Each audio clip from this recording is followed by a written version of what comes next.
ஆண்டவராகிய இயேசுவின் நாமத்தினாலே இந்த விலையேறப்பெற்ற நேரத்துக்காக கர்த்தரை துதிக்கிறேன். இந்த கிறிஸ்மஸ் நாளில் கொண்டாடி கொண்டிருக்கிற இந்த நாட்களில் எங்களுடைய ஏதேன் சபையின் சார்பில், எங்களுடைய ஏதேன் உமன்ஸ் பைபிள் காலேஜுடைய சார்பில் உங்களுக்கு இயேசுவின் நாமத்தினாலே கிறிஸ்மஸ் வாழ்த்துக்களை தெரிவித்துக் கொள்கிறோம். கர்த்தர் நல்லவர், அவருடைய கிருபை என்றும் உள்ளது. அவருடைய கிருபைகளுக்காக கர்த்தரை நன்றியோடு ஸ்தோத்திரம் செலுத்தி கர்த்தரை நான் துதிக்கிறேன். இந்த நாள் ஒரு விசேஷமான நாள். உலகமே கொண்டாடி கொண்டிருக்கும் போது நாமும் கர்த்தர் சமூகத்தில் அந்த சந்தோஷத்தை கொண்டாடி கொண்டிருக்கக்கூடிய ஒரு நல்ல பாக்கியத்துக்கு கர்த்தர் நமக்கு தந்த கிருபை நினைத்து கர்த்தரை நன்றியோடு ஸ்தோத்திரம் செலுத்துகிறேன். உண்மையாகவே கிறிஸ்து இந்த உலகத்தில் பிறந்த செய்தி உலகத்துக்கு ஒரு நல்ல ஒரு நற்செய்தி மாத்திரம் அல்ல, எல்லா ஜனங்களுக்கும் உயிர்ப்பிக்கக்கூடிய, எல்லா ஜனங்களையும் ஒன்று கூட கர்த்தரோடு கூட நெருங்கக்கூடிய ஒரு பெரிய மேன்மையை கிறிஸ்துவின் பிறப்பு இன்றைக்கு நமக்கு கொடுத்துருக்கிறது. அது மாத்திரம் அல்ல, இன்றைக்கி அது ஒரு அதிசயமாக பிரமிக்கத்தக்கதாக கர்த்தர் நமக்கு தந்த ஒரு பெரிய பாக்கியமாக அதை நம்ம எடுத்துக்கொள்ள கர்த்தர் தந்த கிருபைக்காக கர்த்தரை நன்றியோடு ஸ்தோத்திரம் செலுத்துகிறேன். உண்மையிலே நாம் எல்லாரும் பாக்கியம் பெற்றவர்கள். இந்த புதிய ஏற்பாட்டு காலத்தில் வாழ்ந்து கொண்டிருக்கிற தேவனுடைய பிள்ளைகள் எல்லாருமே கிறிஸ்துவினால் ஆசீர்வதிக்கப்பட்ட தேவனுடைய பிள்ளைகள் என்பதனால் நாம் எல்லாருமே பாக்கியம் பெற்றவர்கள். ஆமென். கர்த்தர் நல்லவர். இன்றைக்கு ஒரு வேத வசனத்தின் மூலம் வாழ்த்துவதில் நான் சந்தோஷப்படுகிறேன். ஆமென். யோவான் எழுதின சுவிசேஷம் 1வது அதிகாரம் அதனுடைய 9வது வசனம் நமக்கு தெளிவாக சொல்கிறது. வாசிக்க கேட்கலாமா? உலகத்திலே வந்து எந்த மனுஷனையும் பிரகாசிப்பிக்கிற ஒளியே அந்த மெய்யான ஒளி. உலகத்தில் வந்து எந்த மனுஷனையும் பிரகாசிப்பிக்கிற ஒளியே அந்த மெய்யான ஒளி. இன்னைக்கு கிறிஸ்துவின் பிறப்பினுடைய ஒரு மேன்மையான விசேஷம் என்னென்னா, அந்த மெய்யான ஒளியை குறித்து சாட்சி கொடுப்பதற்கு தேவன் கொடுத்த நல்ல பாக்கியத்துக்காக கர்த்தரை துதிக்கிறேன். இந்த ஒளி வேதத்தில் வாசிக்கிறோம். பழைய ஏற்பாட்டு புஸ்தகத்தில் மக்கள் தேவனை ஆராதிக்கிற ஜனங்கள் அநேகர் தேவனுக்கும் அவர்களுக்கும் இடையில் எந்த ஒரு ஐக்கியம் இல்லாத சூழ்நிலையில் இருக்கும்போது தான் கிறிஸ்து இந்த உலகத்தில் பிறந்தபோது இருளில் இருந்த ஜனங்கள் பெரிய வெளிச்சத்தை கண்டார்கள் அப்படின்னு சொல்லப்பட்டிருக்கு. இப்போது வெளிச்சம் பிரகாசித்ததன் மித்தம் இன்றைக்கி நாம் எல்லாருக்குள்ளாலேயும் ஒரு ஜீவனை கர்த்தர் நமக்கு என்ன செய்திருக்கிறார், கொடுத்திருக்கிறார். வேதத்தில் சொல்லப்படுற அந்த ஜீவன் அவருக்குள் இருந்தது, அது ஒளியாக இருந்தது என்று வேதத்தில் நம்ம வாசிக்கிறோம். எவ்வளோ பெரிய மேன்மை தேவன் நமக்கு கொடுத்துருக்கிறார் பார்த்தீங்களா? கர்த்தர் எவ்வளோ நல்லவர். இதை தான் இந்த உலகம் பல விதத்தில் கொண்டாடி கொண்டிருக்கு. பரிசுகளை பரிமாறுகிறது மூலம், வாழ்த்துகள் சொல்லுகிறது மூலம், இன்னும் சொல்லப்போனால் பல விதங்களில் சந்தோஷத்தை கொண்டாடுகிறது மித்தம் இந்த நாளை கொண்டாடி கொண்டிருக்கும் போது கர்த்தர் உண்மையாகவே நம்முடைய இருதயத்தில் அவர் ஒளியாக வருவார் என்றால் இதை விட பாக்கியம் இந்த உலகத்தில் வேறு எதுவுமே இல்லை என்பதை நாம் அறிந்து கொள்ள முடியும். உலகத்தில் நம்ம பார்க்கும்போது ரெண்டு விதமான ஒளியை குறித்து நம்ம பார்க்க முடியும். ஒன்று மெய்யான ஒளி, ரெண்டாவது நம்ம பார்க்கும்போது பொய்யான ஒளி. இந்த ரெண்டு பகுதியில் நம்ம வாசிக்கும்போது மெய்யான ஒளிக்குள் பிரவேசித்தவர்கள் ஜீவனுக்குள் பிரவேசிக்கிறவர்கள், இந்த பொய்யான ஒளியை நம்பி இருக்கிறவர்கள் மரணத்துக்கு நேராக கடந்து செல்கிறவர்கள். இந்த ரெண்டு ஒளியுடைய மேன்மை என்ன அப்படின்னு நம்ம பார்க்கும்போது, மெய்யான ஒளிக்குள் பிரவேசிக்கிறவர்கள் மட்டும்தான் தேவனுடைய பிள்ளைகளாக என்ன செய்ய முடியும், இருக்க முடியும். வேதம் அதுதான் தெளிவாக நமக்கு எடுத்து கூறுகிறது. ஆனால் பொய்யான ஒளி அப்படின்னு சொல்லும்போது தேவனால் உருவாக்கப்பட்ட சூரிய ஒளியை இன்றைக்கி அநேகர் என்ன செய்கிறாங்கன்னா நம்பி வாழ்ந்து கொண்டிருக்கிறாங்க.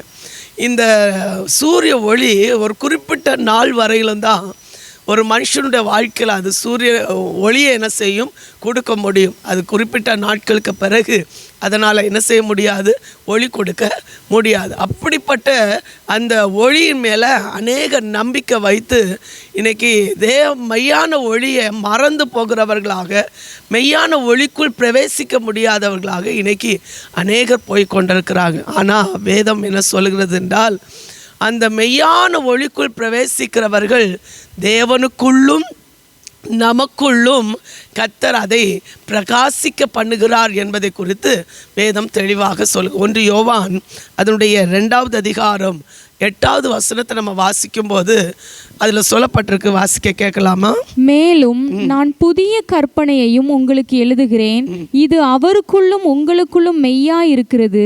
ஏனென்றால் இருள் நீங்கி போகிறது, மெய்யான ஒளி இப்பொழுது பிரகாசிக்கிறது. மெய்யான ஒளி உங்களுக்குள் பிரவேசிக்க, இது ஒரு புது கற்பனையின் மேன்மை என்று சொல்லப்பட்டிருக்கு. எவ்வளோ அழகாக ஆமென் யோவான் மூலம் இந்த வார்த்தை சொல்லப்பட்டிருக்கு பார்த்தீங்களா? ஆமென். அந்த மெய்யான ஒளிக்குள் பிரவேசித்த இந்த யோவானால் ரொம்ப தெளிவாக சொல்ல முடியும், அந்த ஒளிக்குள் ஒரு ஜீவன் இருந்தது.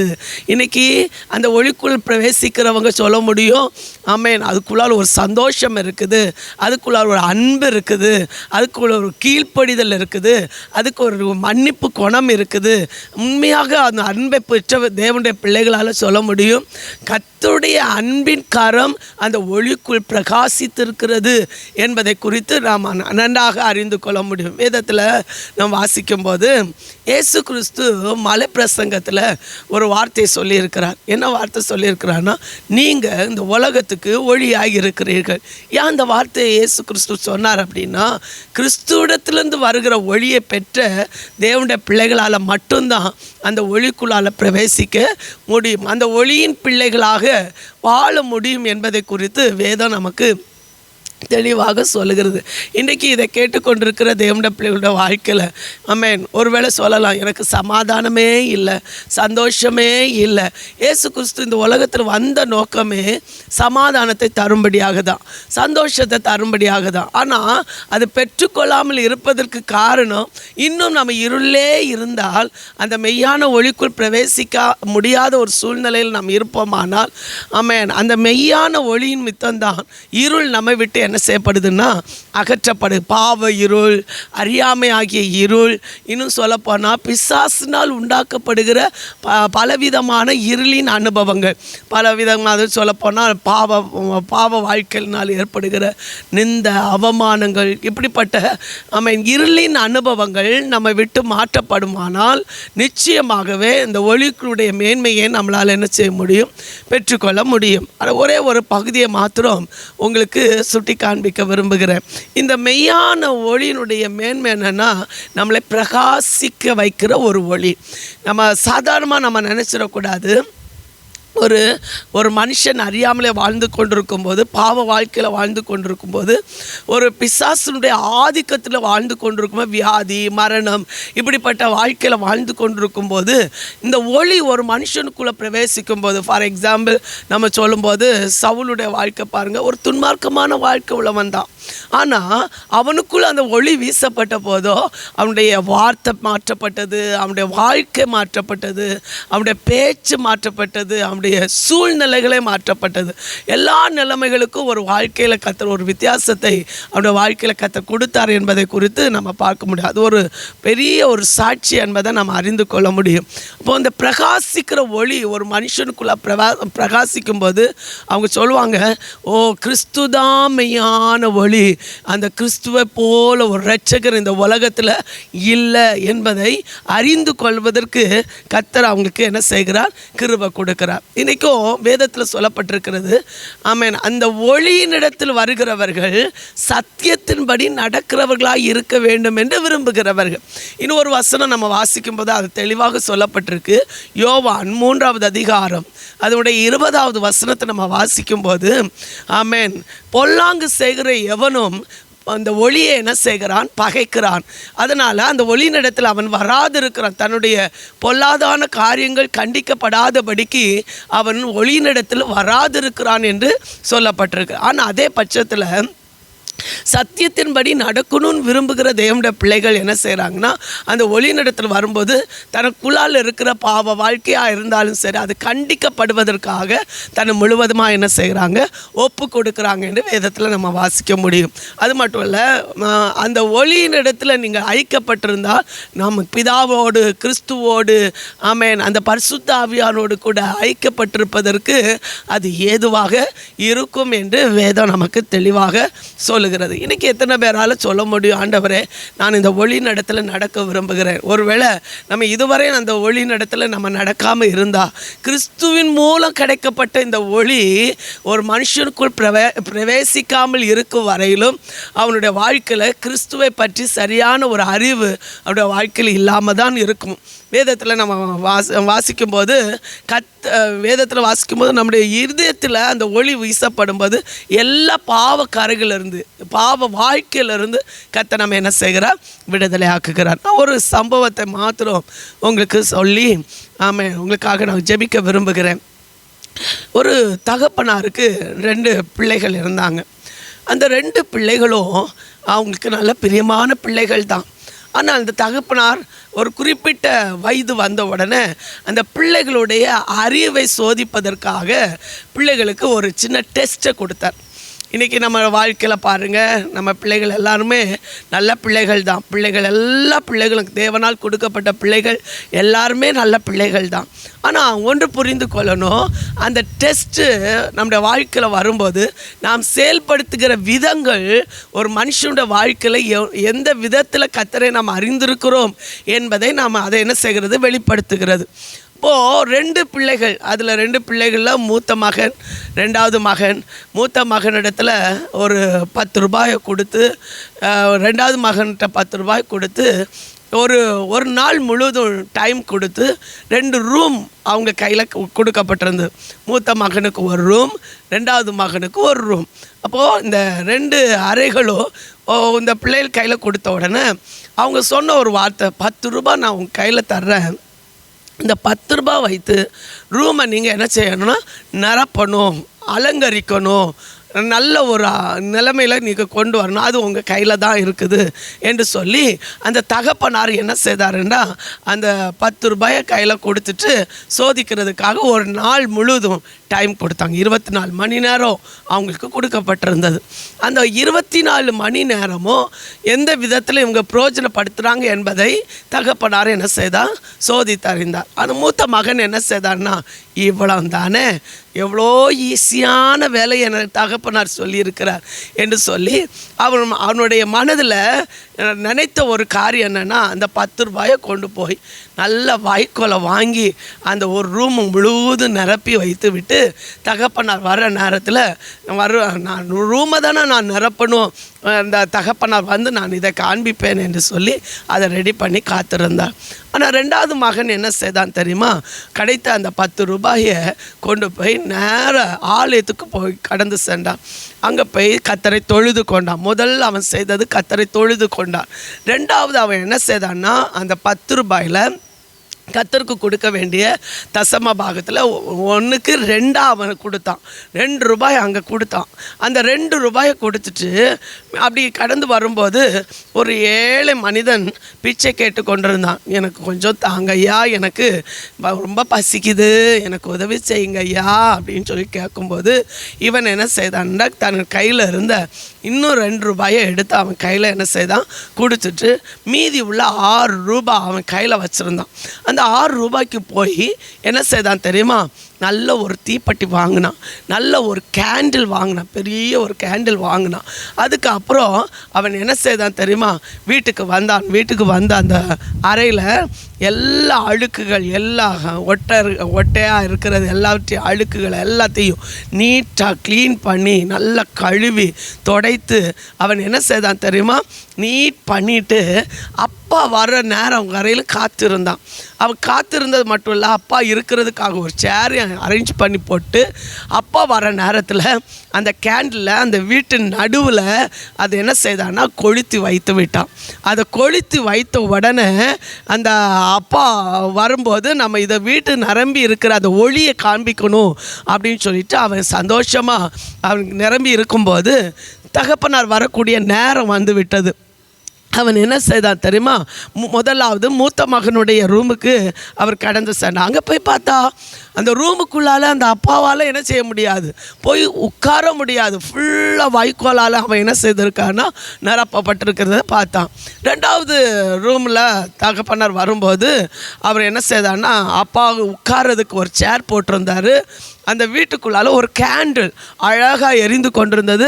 வீடு முழுதும் வெளிச்சமாக இருக்கிறத அவங்க பார்க்க முடியுது. அவருடைய அப்பா முதல் அறையில் பார்த்துட்டு துக்கத்தோடு இந்த சைடு வந்து இந்த அறையில் அந்த வெளிச்சம் உதித்து கொண்டு இருக்கிறத பார்த்த உடனே அந்த அப்பா முகத்தில் அப்படி ஒரு சந்தோஷத்தை அவனால் பார்க்க முடிந்தது. அப்பா அந்த அப்பா என்ன செய்தா தெரியுமா? அந்த ரெண்டாவது மகனை கட்டி பிடித்து முத்தம் செய்து அவன் சொன்னான், என்னை நேசிக்கிற மகனே, அறிவுள்ள மகனே, ஒரு சின்ன பொறுப்புள்ள காரியத்தை உன்னிடத்துல சொன்னபோது இவ்வளோ ஞானமாக நீ செயல்படுத்தினியே என்று சொல்லி அவனுடைய அறிவை அவன் மெச்சி கொண்டான் என்று நம்ம பார்க்க முடியும். இவ்வளோ ஒரு சாதாரணமான ஒரு தகப்பன் ஒரு சாதாரணமான தன்னுடைய குமாரனை இவ்வளோ அழகாக செயல்படுத்தினது குறித்து மெச்சி கொள்ளும்போது ஒளியினிடத்தில் பிறந்த நம்முடைய தேவனுடைய பிள்ளைகளாய் நாமும் கர்த்தருக்கு முதலிடம் கொடுத்து கர்த்தருக்கு நாம் செயல்படுத்த வேண்டியதை நம்ம செயல்படுத்தி நம்முடைய இருதயத்தில் அந்த ஒளி வீசப்படுமானால் நாம் எல்லாருக்கும் ஒளி கொடுக்கிறவர்களாக நாம் இருக்க முடியும். வேதத்தில் சொல்லப்பட்டிருக்கு, மலையின் மேல் இருக்கிற பட்டணம் என்ன செய்யப்படாது, மறைந்திருக்க படமாட்டாது என்று வேதத்தில் நாம் வாசிக்கிறோம். இவ்வளோ அழகான ஒளியை பெற்றிருக்கிற தேவனுடைய பிள்ளைகளாகி நீங்களும் நானும் எப்பொழுதும் சந்தோஷமாக இருக்க கர்த்தர் நம்மை பலப்படுத்துவாராக. எத்தனை பேரால் அதை சொல்ல முடியும்? நான் அந்த ஒளியினிடத்தில் வந்திருக்கிறேன், அந்த ஒளி தான் என்னுடைய வாழ்க்கையை வாழ வைத்திருக்கிறது, அந்த ஒளி தான் என்னுடைய வாழ்க்கையை மேன்மைப்படுத்தி இருக்கிறது, அந்த ஒளியினால தான் நான் இன்றைக்கு வாழ்ந்து கொண்டிருக்கிறேன், அந்த ஒளி இல்லைன்னா என்னால் வாழவே முடியாது என்று சொல்லுகிற தேவனுடைய பிள்ளைகளாகிய நீங்களும் நானும் இன்றைக்கு நாட்களில் அந்த இயேசு கிறிஸ்து இந்த உலகத்தில் வந்து பிறந்ததின் மித்தம் அந்த ஒளி நம்முடைய வாழ்க்கையில் தேவனுக்கும் நமக்கும் அன்றைக்கு ஆதாம் ஏவாள் இழந்து போன அந்த மெய்யான ஒளியை திரும்ப இந்த கிறிஸ்துவ மூலம் பெற்றுக்கொள்வதற்கு கர்த்தர் நமக்கு என்ன செய்திருக்கிறார், கிருபை தந்திருக்கிறார். அந்த சந்தோஷத்தினால இன்றைக்கு நிறைந்து காணப்படுவோம். கர்த்தர் நம்ம ஒவ்வொருவரையும் கர்த்தர் ஆசீர்வதிப்பாராக, மேன்மைப்படுத்துவாராக. ஒரு நிமிஷம் எல்லாரும் கண்களை மூடி ஆண்டவர் நோக்கி பார்த்து ஸ்தோத்திரம் செலுத்தி கர்த்தரை நாம் துதிப்போம். கர்த்தருடைய ஆவியானவர் இந்த நாளில் அந்த மெய்யான ஒளியை தேவன் நமக்கு தந்திருக்கிறார். ஆமென். எந்த மனுஷனையும் வேதத்தில் சொல்லப்படும், எந்த மனுஷனையும் எப்பேற்பட்ட மனுஷனையும், பாவத்தில் வாழ்கிற மனுஷனையும், பிசாசின் கட்டில் இருக்கிற மனுஷனையும், வியாதியில் இருக்கிற மனுஷனையும் பிரகாசிப்பிக்கிற அந்த ஒளி இன்றைக்கு உங்கள் ஒவ்வொரு மனிதனுக்குள்ளாலையும் ஒவ்வொரு வீடுகளுக்குள்ளாலையும் பிரவேசிப்பதாக கர்த்தர் பிரவேசிக்க வைப்பாராக. அந்த அபிஷேகத்தினை கர்த்தர் நிரப்புவாராக. அந்த மெய்யான ஒளினால் கர்த்தர் ஒவ்வொரு பிள்ளைகளையும் ஆளுகை செய்து பலப்படுத்துகிறதுக்காய் ஸ்தோத்திரம். எங்களை எல்லார் மேலும் அன்பின் கரம் ஊட்டப்படுகிறதுக்காய் ஸ்தோத்திரம். அந்தகார கிரிய வல்லமைகள் எல்லாம் முற்றிலும் அளிக்கப்படுவதாக. இன்றைக்கு ஆண்டவர் இந்த கிறிஸ்மஸ் நாளை கொண்டாடி கொண்டிருக்கும் போது ஒவ்வொரு பிள்ளைகளுக்குள்ளால் அந்த அன்பின் அபிஷேகத்தை கர்த்தர் ஒவ்வொரு பிள்ளைகளுக்குள்ளால் நீ ஊட்டுகிறதுக்காய் ஸ்தோத்திரம். எல்லார் மேலும் அந்த அன்பினால் நிரப்புவீராக. குறைவுகள் எல்லாம் நிறைவாக்கப்படட்டும். இயேசுவின் நாமத்தில் ஜெபிக்கிறோம் நல்ல பிதாவே. ஆமென், ஆமென். God bless you. கர்த்தர் உங்களை ஆசீர்வதிப்பாராக. ஆமென். Praise the Lord. Have a blessed day. ஆமென். கர்த்தருடைய பரிசுத்த நாமம் மகிமைப்படுவதாக. இந்த நாளிலும் உங்கள் யாவருக்கும் ஆண்டவராகிய இயேசு கிறிஸ்துவின் நாமத்தில் கிறிஸ்துமஸ் நல்வாழ்த்துக்களை தெரிவித்துக் கொள்கிறேன். ஆமென். இந்த நாளில் கிறிஸ்துமஸுக்காக ஒரு செய்தியை உங்களோடு பகிர்ந்து கொள்ளும்படி நான் ஆசைப்படுகிறேன். பாருங்கள், ஒரு மனுஷனுடைய பிறந்த நாளை அந்த மனுஷனும் அவன் குடும்பத்தாரும் கொண்டாடுவாங்க, அல்லது அந்த ஊரில் கொண்டாடுவாங்க. ஒரு செல்வாக்கு பெற்ற மனுஷனாக இருந்தால் அந்த தேசம் முழுவதும் கொண்டாடுவாங்க இல்லையா? ஆனால் ஒரே ஒருவருடைய பிறந்த நாளை மட்டும் ஜாதி, மத, இன, தேச பாகுபாடுகின்றி இந்த உலகமே கொண்டாடுது. இந்த உலகமே சகல மனுஷர்கள் மத்தியிலும் கிறிஸ்துவின் பிறப்பு என்று சொல்லும்போது ஒரு உள்ளான சந்தோஷம் உண்டாகிறது. அது ஏன், அந்த மகிழ்ச்சி ஏன் என்று பார்க்கும்போது ஆமென் ஸ்தோத்திரம், அவர் இரட்சகராய் இருக்கிறார். நான் ஆதாரத்துக்காக கொடுக்கிற வசனம் லூக்காவின் புஸ்தகம் 2வது அதிகாரம் 11 அதனுடைய 12. இன்று கர்த்தராகி கிறிஸ்து என்னும் இரட்சகர் உங்களுக்கு தாவீதின் ஊரிலே பிறந்திருக்கிறார். பிள்ளையை துணிகளில் சுற்றி முன்னணையிலே கிடத்தியிருக்க காண்பீர்கள். இதுவே உங்களுக்கு அடையாளம் என்றான். ஆமென். தூதன் வந்து இந்த வார்த்தையை சொல்லுகிறார். சகல ஜனங்களுக்கும் மிகுந்த சந்தோஷம் உண்டாக்கும் நற்செய்தி என்று அந்த இடத்துல குறிப்பிடப்படுகிறது. சகல ஜனங்களுக்கும், உலகத்தில் உள்ள எல்லா சிறியவர்கள் பெரியவர்கள் யாவருக்கும் இது ஒரு நற்செய்தி. ஆமென். இவர் இரட்சகர் என்று குறிப்பிடப்படுகிறார். இன்னும் வேத வசனம் சொல்லுகிறது, மேலே வானத்திலும் கீழே பூமியிலும் இந்த இடைப்பட்ட இந்த இடத்துல ரட்சிப்பதற்கு, மனுக்குலத்தை ரட்சிப்பதற்கு அவருடைய நாமமே அல்லாமல் வேறு ஒரு நாமம் கொடுக்கப்படவில்லை. அப்படிப்பட்ட அந்த இரட்சகர் மனுக்குலத்தை எதிலிருந்து ரட்சிக்கிறார்? அவர் பாவத்திலிருந்து ரட்சிக்கிறார், சாபத்திலிருந்து ரட்சிக்கிறார், பாதாள குழியிலிருந்து, நரகத்திலிருந்து, நித்திய அக்கினியிலிருந்து அவர் நம்மை விடுவித்து பரலோகத்துக்கு நேராக நடத்துகிறார். ஆமென். ஹல்லேலூயா. அருமையான தேவனுடைய பிள்ளைகளே, இன்றைக்கு நம்ம கிறிஸ்துமஸ் எப்படி கொண்டாடுகிறோம்? நல்ல புத்தாடை வாங்குகிறோம், நல்ல சாப்பிடுகிற ஆகாரங்கள், சிக்கன் 65 மட்டனா, பீஃபா, ஒட்டகமா, இன்னும் சில காரியங்கள், ஒவ்வொரு உணவுப் பொருட்களை விதவிதமாக பிரியாணியாம், ஃப்ரைட் ரைஸா, ஒயிட் ரைஸா, விதவிதமான சாப்பாடுகளை செய்து நம் முன்னாடி வைத்திருக்கிறோம். பட்டாசுகளை வெடிக்கிறோம், உறவினர்களை பார்க்குறோம். சோத்ரியம் இன்னும் சிலர் நல்லா குடித்து வெறித்து பப்புல என்று சொல்லி வித்தியாசமான முறையில் அந்த கிறிஸ்துமஸ் பிறப்பை கொண்டாடுகிறோம். ஆனால் உண்மையான அந்த கிறிஸ்துமஸ் என்றால் என்ன? அந்த இடத்திலே முதற் பேரான கிறிஸ்துவை பெற்றெடுக்கிறாங்க. அவங்க பெற்றெடுத்த அந்த பிள்ளையை துணிகளில் சுற்றி ஆட்டுக்கடா, ஆடுகள் ஈனுகின்ற அந்த குட்டிகளை கிடத்துகிற அந்த இடத்திலே அந்த கிறிஸ்துவானவர் கிடத்தப்படுகிறார். அங்கே தூதன் தோன்றி அங்கே ஒரு மகிமை வெளிப்படுகிறது, அங்கே ஒரு பிரகாசம் வெளிப்படுகிறது. தூதனுடைய சேனைகளுடைய அந்த திரள் தூதர் கூட்டமாக வந்து எவ்வளோ மகிழ்ச்சியான செய்து, ஏன் பரலோகத்தில் இருக்கிற தேவன் மாம்சமாகி, வார்த்தை மாம்சமாகி பூமியிலே மனிதனுக்கு ஸ்தோத்திரம் மனிதர்களை மீட்கும்படி மனிதனை போலவே ஒரு உருவம் எடுத்து அவர் வந்திருக்கிறார். பரலோகம் மிக மகிழ்ச்சி அடைகிறது. தூதர் சேனைகள் வந்து பாடுகிறது. பாட்டிலே தான் நாம் வாசித்த இந்த வசனத்தையும் தூதன் சொல்லுகிறான். ஹல்லேலூயா. எனக்கு அருமையான தேவனுடைய பிள்ளைகளை, இது எந்த அளவில் உங்களுக்கு புரிகிறது என்று தெரியவில்லை. பரலோகத்தின் மகிழ்ச்சி பூமியிலே வெளிப்படுத்தப்படுகிறார். அருமையான தேவனுடைய பிள்ளையே, இந்த இயேசு கிறிஸ்து, இப்படி பிறந்த அந்த இயேசு கிறிஸ்து தன்னுடைய மரணத்தினால் நம்மை ஸ்தோத்திரம் வாழ்கின்ற நம்மை, நமக்கு பின்னாடி வருகின்ற ஜனங்களை ஸ்தோத்திரம் அவர் ரட்சிக்கிறார். மரணத்தினாலே பாடுகள் அனுபவித்து அதன் மூலமா நம்மை மீட்டு எடுக்கிறார். 3ஆம் நாளில் உயிர்த்தெழுந்து இன்றைக்கும் ஜீவனுள்ள தேவனாய் உயிர்த்தெழுந்த கிறிஸ்துவாய் நம்மத்திலே வாசம் பண்ணுகிறார். ஹல்லேலூயா. அந்த கிறிஸ்துவ தான், அந்த உயிர்த்தெழுந்த கிறிஸ்துவ தான் அன்றைக்கு சீசர்கள் சாட்சியாய் சொன்னார்கள். இன்றைக்கும் ரட்சிக்கப்பட்ட ஜனங்களுக்கு அந்த கிறிஸ்து ஜீவனுள்ள தேவனாக இருக்கிறார். கேட்டுக்கொண்டிருக்கிற அருமையான தேவனுடைய பிள்ளையே, நீங்கள் எந்த நிலைமையில் இருக்கீங்கன்னு தெரியல. வெறும் புத்தாடை மட்டும் உடுத்து, வெறும் ஸ்வீட் மட்டும் சாப்பிட்டு, நண்பர்களோடு சேர்ந்து ஊர் சுற்றி விட்டு அல்லது களியாட்டம் பண்ணி கொண்டு மதுவரியில் இருந்து இந்த கிறிஸ்துமஸை கொண்டாடுறீங்களா? எனக்கு தெரியல. ஆனால் ஆண்டவர் உங்களுக்கு அறைகூவல் விடுக்கிறார். ஸ்தோத்திரம். இந்த இயேசு உங்கள் உள்ளத்தில் பிறக்க வேண்டும். அன்றைக்கு பிறந்த அந்த கிறிஸ்து நம்முடைய இருதயத்தில் குமாரனுடைய ஆவியாக ஊற்றப்பட்டு மகிமையின் நம்பிக்கையாக நம்முடைய இருதயத்தில் அவர் பிறப்பார் என்றால் நிச்சயமாகவே உங்களுக்கு ஒரு நல்ல வாழ்வு, ஒரு பிரகாசமான வாழ்வு, நித்திய வாழ்வு காத்து கொண்டிருக்கிறது. இந்த வாழ்வு, நித்திய ஜீவனை நான் உங்களுக்கு தருவேன் என்று வாக்கு பண்ணியிருக்கிறார். இந்த ஜீவன் வேண்டுமானால் அந்த கிறிஸ்து என்னுள் பிறக்க வேண்டும் என்று நீங்கள் கேளுங்க, விசுவாசிங்க, அறிக்கையிடுங்க. ஆண்டவர் நிச்சயமாகவே உங்களுக்குள்ளே வருவார், செயல்படுவார். ஹல்லேலூயா. எனக்கு அருமையான தேவனுடைய பிள்ளையே, எனக்கு ஞாபகம் இருக்கிறது, சின்ன வயசில் ஸ்தோத்திரம், நாங்கள் ஒரு ஆர்சி பேக்ரவுண்டில் வந்தனால சாண்டா கிளாஸ் அந்த கிறிஸ்மஸ் தாத்தா வேஷம் போட்டுட்டு ஒவ்வொரு குடும்பமாக வந்து அவங்க பாட்டு பாடி சந்தோஷப்படுத்துவாங்க. அப்போ எங்கள் வீடு ஒரு ஒதுக்குப்புறமான ஒரு இடத்துல இருந்ததுனால அங்கே வருவாங்களான்னு சொல்லிட்டு அப்பா கிட்ட, அப்பா எனக்கு ஒரு 5 ரூபா காணிக்க கொடுங்க, அது அவங்களுக்கு கொடுக்கணும்னு சொல்லிட்டு கையில் வாங்கிக்கிட்டு அப்படியே காவல் நாங்கள் இருப்போம்.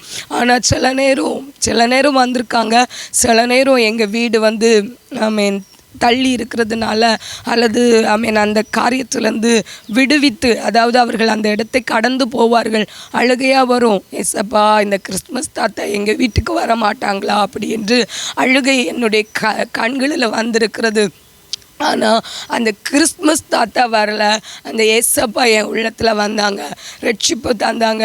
இன்னைக்கு உங்களோட நான் பேசி கொண்டு இருக்கிறேன். ஆமேன். அருமையான தேவனுடைய பிள்ளையே, நீயும் விசுவாசித்தா, நீயும் கேட்டா அந்த இரட்சகர் உன் உள்ளத்தில் வருவார். அந்த ரட்சிப்பு உன்னை வந்தடையும். நீ கேட்டு பெற்றுக்கொள். கர்த்தர் தாமே உன்னை ஆசீர்வதிப்பார். ஹல்லேலூயா. ஆமென். ஸ்தோத்திரம். இதை கேட்டுக்கொண்டிருக்கிற தேவனுடைய பிள்ளைகள் யாவருக்கும், கிறிஸ்து பிறந்ததால் சந்தோஷப்பட்டு கொண்டிருக்கிற யாவருக்கும், கிறிஸ்துவின் அன்பை குறித்து சந்தோஷப்பட்டு கொண்டிருக்கிற யாவருக்கும் மீண்டும் ஒரு முறை சொல்லிக்கொள்கிறேன், கிறிஸ்துமஸ் நல்வாழ்த்துக்கள். ஆமென். பெண்கள் வேதாகம கல்லூரியின் சார்பாக கிறிஸ்துமஸ் நல்வாழ்த்துக்களை தெரிவித்துக் கொள்கிறோம்.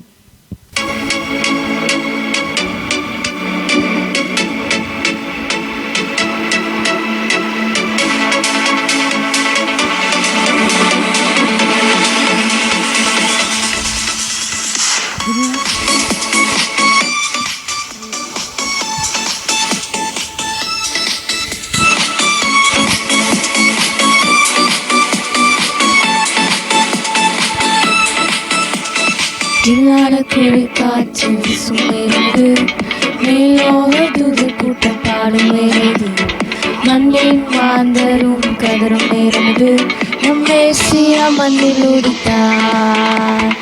இல்லாத குளிர் காற்று சுமைந்து மேலோக துது கூட்டம் பாடும் நேரது, மண்ணின் மாந்தரும் கதரும் நேரது, நம் தேசிய மண்ணில் உதித்தார். நட்சத்திரம் நடுவானில் ஒளி விளக்காய் சாஸ்திரிகள் பின்தொடர்ந்தாரே, வெள்ளை போலும் தூபவர்க்கம் அள்ளி சென்றே ஆர்ப்பரித்தார் அவர் திருமுன்னே. நட்சத்திரம் நடுவானில் ஒளி விளக்காய் சாஸ்திரிகள் பின்தொடர்ந்தாரே, வெள்ளை போலும் தூபவர்க்கம் அள்ளி சென்றே ஆர்ப்பரித்தார் அவர் திருமுன்னே. மந்தை மேய்ப்பர்கள் முருகானம் பாடியே விந்தை காணவே விரைந்தோடி சென்றனர். மந்தை மேய்ப்பர்கள் முருகானம் பாடியே விந்தை காணவே விரைந்தோடி சென்றனர். தில்லான குளிர்காற்று வீசும் நேரமது, மேலோக தூதர் கூட்டம் பாடும் நேரம், மண்ணின் மாந்தரும் கதரும் நேரமது, நம்மை சியா மண்ணில் உதித்தார். தில்லான குளிர்காற்று வீசும் நேரமது, மேலோக தூதர் கூட்டம் பாடும் நேரம், மண்ணின் மாந்தரும் கதரும் நேரமது, நம்மை சியா மண்ணில் உதித்தார்.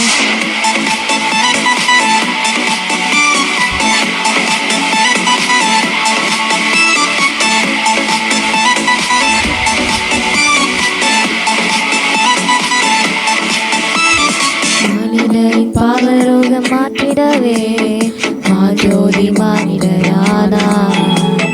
உன்னை மிக்க தம்மை பலியாக தந்த அன்பிற்கு இடையில்லையே. மானிடரின் பாவரோகம் மாற்றிடவே மாஜோதி மானிடரானார். உன்னை மிக்க தம்மை பலியாக தந்த அவர் அன்பிற்கு இடையில்லையே. நாசரேத்திலோ மண்ணை பிறந்ததே, நம்பி நோக்கலாம் அது நம்மை அளித்ததே. நாசரேத்திலோ நம்மை பிறந்ததே. நம்பினோர்க்கெல்லாம் அது நம்மை அளித்ததே. ஜில்லான குளிர்காற்று ஜில்லான குளிர்காற்று வீசும் நேரமது. மேலோக தூதர் கூட்டம் பாடும் வேலையே. மண்ணின் மாந்தரும் கதரும் நேரமது. நம்மை சியா மண்ணில் உதித்தார். ஜில்லான குளிர்காற்று வீசும் நேரமது. மேலோக தூதர் கூட்டம் பாடும் வேலையே. மண்ணின் மாந்தரும் கதரும் நேரமது. நம்மை சியா மண்ணில் உதித்தார்.